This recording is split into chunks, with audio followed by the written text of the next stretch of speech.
많이 있습니다. 그러니까 지금 이제 산내 공동 텃밭은 단순 경작만 하는 게 아니라 문화적 활동, 그다음에 공동체적 활동을 같이 하잖아요. 그게 이제 유럽엔 굉장히 많고요. 뭐 영국의 복스홀 시티팜이라고 하는 것도 있고, 그다음에 이제 프랑스에 있는 아그로시대라고 하는 것들도 있고 굉장히 많은데, 우리나라도 그 영향을 받고 있긴 해요. 그 아주 잘하고 있는 곳들이 어디냐면 인천과 시흥이에요. 인천과 시흥에 보면 뭐 이음 텃밭도 있고, 그런데 그런 곳들은 그런 것 중에 일부는 도시 농업 공원화 시켰어요. 그러니까 공원하고 그 다음에 이제 그 도시 텃밭하고 결합한 거죠. 그래서 이제 지속할 수 있도록 해줬고, 그리고 그 속에서 활동들을 시가 지원을 좀 하고 있어요. 그러니까 우리만 그런 건 아니고 이런 흐름들이 곳곳에 있다, 이렇게 보시면 됩니다. 사실은 우리나라는 텃밭이 부족해요. 그러니까 많은 공공 텃밭, 그러니까 텃밭을 보면 공공 텃밭도 있고 민간에서 운영하는 텃밭도 있고 또 개인들의 텃밭들도 있잖아요. 그런데 뭐 OECD에 있는 여러 그 선진국들과 비교했을 때, 특히 프랑스나 영국이나 독일이나 이런 데랑 비교했을 때, 뭐 북미하고 비교해봐도 우리나라는 인구수 대비 이 텃밭들이 부족하죠. 그러다 보니까 항상 어떤 문제가 생기냐면 1년마다 재분양하고 1년마다 다시 뽑고, 뭐 땅은 또 다시 갈아서 이제 경운해버리고, 또 땅을 살릴 수도 없고, 그리고 그 속에서는 심리적 활동도 지속을 못 하잖아요. 그러니까 지금은 가장 큰 문제가 이런 도시 텃밭들을 지속하는 게 중요하거든요.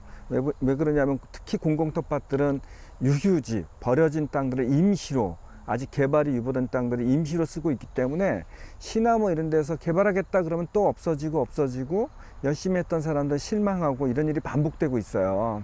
그래서 이런 것에 관심을 갖고 있는 분들한테 말씀드리고 싶은 건 뭐냐면, 정부나 또는 지자체에게 일단은 해외 선진국들처럼 보다 많은 텃밭들을 곳곳에 만들어 달라라고 요구를 해야 된다고 봐요. 그러니까 프랑스 파리는 뭐 서울에 있는 구 한 4개 정도밖에 되지 않거든요. 그렇게 크지 않아요. 그런데도 131군데 정도의 공공 텃밭이 있어요. 그리고 그것을 시민복지 차원에서 국가가 지원하고 있거든요. 근데 우리는 인구가 훨씬 많은 서울도 그만큼 있지 못한 거죠. 그리고 파주도 사실은 잘 보면 한 2군데, 뭐 그리고 약간 일부 해서 한 뭐 정말 손에 꼽을 정도밖에 없는 거잖아요. 손에 꼽을 정도밖에 이런 그 도시 텃밭들이 없는 상태예요. 그러니까 보다 더 많아져야 되는 거죠. 이런 걸 많이 만들어 달라라고 요구해야 되고, 그 다음에 이제 베를린에서 최근에 법이 바뀐 게 있거든요. 베를린 같은 경우도 우리처럼 비슷하게 개발이 유보된 공간에 텃밭들을 만들었는데, 그것을 이제 없애려고 하는 흐름들이 있었나 봐요. 그래서 시민들의 저항이 있었고, 그 저항 때문에 시가 이제 조례를 바꿨어요. 그 조례 내용을 보면 어떤 거냐면, 이게 금년도에 이제 바꾼 조례인데, 도시 텃밭을 지속하고, 이거 뭐냐면 없애지 않는다는 거예요. 그 다음에 확대하고 더 늘리겠다는 거예요. 그리고 도시 텃밭이 단순히 경작지만이 아니라 시민성 또는 공동체성, 그 다음에 사회적 교류, 건강 교육, 뭐 그 다음에 사회 다원성, 기후 변화에 대한 대응, 뭐 여러 가지의 가치가 있다. 그러므로 이것을 더욱 이런 가치를 강화시켜야 된다. 그러면서 그 위상을 높이는 내용을 담은 조례를 통과시켰거든요. 그러니까 우리도 사실은 그런 조례를 만들어야 돼요. 근데 지금 파주시의 도시농업 조례는 그냥 용어 설명 정도밖에 안 됐고, 그 지속성에 대한 문제 또는 공동체를 만드는 텃밭, 이런 관점들이 없어요. 그래서 그런 것들을 담은 조례도 만들어야 되고 더 늘려야 되죠. 그러려면 시민들이 많이 요구해야 되거든요. 지금 현재 도시농업을 하시는 분들, 텃밭에 나오시는 분들만 이야기해서는 정치인들 그런 얘기 잘 안 듣잖아요. 그러니까 많이 이야기를 해주셨으면 좋겠습니다.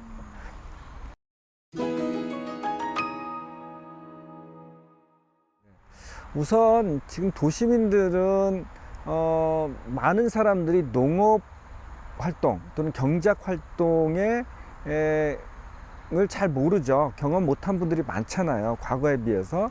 그래서 저는 아직까지 도시농업 또는 뭐 텃밭 활동 이런 것을 안 해보신 분이라고 한다면 한번 해보시라. 이것이 갖고 있는 굉장한 즐거움들, 이런 것들을 배우게 될 거다. 그리고 라이프 스타일 자체도 바뀔 거다, 이런 말씀을 드리고 싶고, 그 다음에 베이비 부머 세대들이 이제 은퇴하는 시기잖아요. 은퇴하는 사람들한테 가장 좋은 놀이터이자 활동의 공간이 어디냐 물어보면 저는 두 가지 이야기 하거든요. 무언가 만들 수 있는 작업 공간이 하나고, 두 번째는 텃밭이다. 그런데 꼭 텃밭만 안 하셔도 된다. 꽃을 좋아하시는 분들은 꽃, 허브를 좋아하시는 허브, 뭐 이런 것들 같이 하셔도 된다. 요즘에 이제 도시 텃밭의 흐름들이 이 엽채류만 하는 게 아니라 뭐 과수 아니면은 허브, 꽃, 이런 그 정원 개념과 텃밭 개념이 섞이고 있거든요. 그런 활동들을 다 할 수 있는 공간으로 점점 바뀌고 있으니까 한번 경험해 보시라. 도전해 보시고 경험해 보시고, 본인들이 살고 있는 지역에 그런 곳들이 없다면 만들어 달라고 요구하시고, 또는 본인들이 직접 소유한 땅들이 있다면 같이 한번 같이 꾸려서 한번 만들어 보시고 그랬으면 좋겠다라는 생각을 갖습니다. 포틀랜드 같은 경우는요, 기본적으로 마을 텃밭들이 많거든요. 근데 그 마을 텃밭에는 그냥 밭만 있는 게 아니에요. 대부분이 뭐냐면 식당이 있어요. 그러니까 그냥 뭐 잘 만든 건 아니지만 같이 밥 해 먹고 식사할 수 있는 공간, 공유 주방, 공유 식당도 있고, 그 다음에 작업장이 있어요. 농기계도 두고 뭔가 뚝딱거리고 만들 수 있는 공유 작업장도 있고, 이런 것들이 어우러져 있거든요. 그러다 보니까 포틀랜드만의 이제 나름대로의 문화들이 이제 만들어지고 라이프 스타일들이 만들어지는 거예요. 그러니까 우리가 텃밭을 조금 더 확장해서 텃밭에서 할 수 있는 다양한 활동들을 상상해보고 실현해본다면 정말 멋진 일들을 해볼 수 있고 우리의 라이프 스타일도 많이 바뀔 수 있다라고 말씀을 드릴 수 있습니다. 하나 더 재미난 게 있어요. 그 인천 쪽에 이음 텃밭이라고 있거든요. 시에서 지원해서 만든 그 공공 텃밭이에요. 거기는 최근에 토끼와 염소를 키우고 있습니다. 원래 도시 속에서 동물들, 이렇게 가축들 못 키우게 돼 있거든요. 여러 가지 전염병 때문에. 근데 그게 이제 극히 개체수가 적으면 또 약간 법적으로도 뭐 명확하게 규제하기가 그런가 봐요. 그래서 약간 논란이 있다가 텃밭에 염소하고 토끼 뭐 이런 걸 키우기 시작했는데, 아이들과 지역 사람들이 그 동물들 보는데 너무 재밌어 하는 거예요. 그러니까 사실은 유럽에 있는 그런 도시 농장들, 텃밭들 뭐 이런 데는 동물 같이 키우는 데 많거든요. 그러니까 우리가 이런 곳들도 향후에 그런 동물도 같이 키우고 그러면 좀 많지는 않지만 많이 키우면 또 문제가 되잖아요. 그러면 아이들의 좋은 교육장도 될 수 있는 거죠. 그러니까 우리가 경험해 보지 못한 텃밭들도 세계엔 굉장히 많다. 그리고 또 다른 거는 뭐냐면, 우리 파주도 수도권 내곽이다 보니까 다문화 가정들이 많고, 그다음에 그러니까 외국인 노동자들도 많잖아요. 유럽 사회는 훨씬 많죠. 그래서 유럽 사회 같은 경우는 다양성을 존중하는 거, 그다음에 포용성, 나와 다른 민족적 배경, 인종적 배경, 국가적 배경, 또는 뭐 피부색이 달라도 그런 다양성들을 이해하고 포용하는 거, 이게 중요한 이슈거든요. 안 그러면 사회적 갈등이 일어나니까. 그래서 텃밭을 어떻게 생각하냐면 다문화적 포용성을 확장하는 공간, 이렇게 생각을 해요. 그래서 언어 카페, 그러니까 다양한 언어로 이제 서로 소통하고 이야기할 수 있는 카페가 텃밭 안에 있기도 해요. 그리고 거기서 어떤 식품 보급소가 있는 경우도 있고요. 또는 거기서 뭐 자전거 워크숍을 하는 경우도 있고.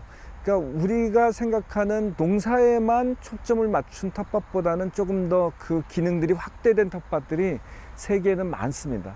저는 사실 이 산려 텃밭이 더 지속되고 이곳에 이제 캠핑장이 만들어진다고 하는데, 뭐 텃밭을 아예 없애는 게 아니라 그래도 조금 남기거나 이 근처에 또 새롭게 대토를 마련해서 만들어진다면 거기에 공유 작업장, 공유 텃밭, 교육할 수 있는 공간, 공유 식당, 뭐 그다음에 놀이터, 그다음에 작은 몇몇 동물들을 키울 수 있는 공간, 이런 것들이 같이 어우러지면 너무 좋겠다, 이런 생각을 갖습니다.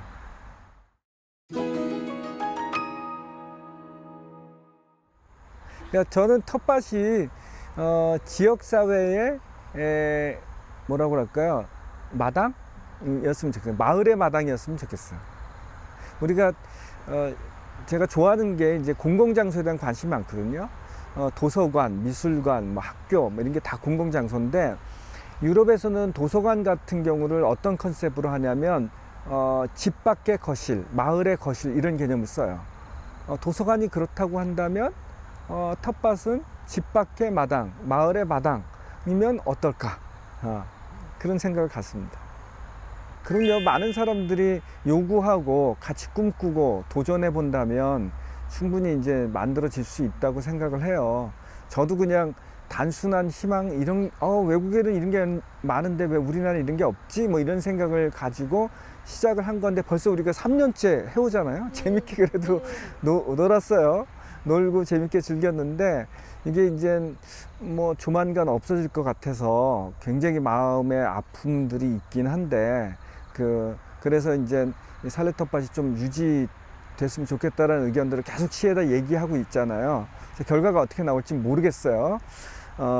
계속 이렇게 작은 꿈들 가지고 시도한 것들이 이지만 실현이 됩니다. 여러 사람들이 합치면 어려워 보이지만 실현이 되거든요. 그러니까 많은 사람들이 그런 상상과 꿈에 동참해 주기를 바라고, 살레 텃밭이 또 살레 공동 텃밭이 없어지지 않도록, 뭐 없어지는 것뿐만 아니라 곳곳에, 파주 곳곳에 더 많아지도록 요청해 주시고 주장해 주시고 그랬으면 좋겠다, 힘을 더해 주셨으면 좋겠다, 이런 말씀을 드리면서 마치도록 하겠습니다.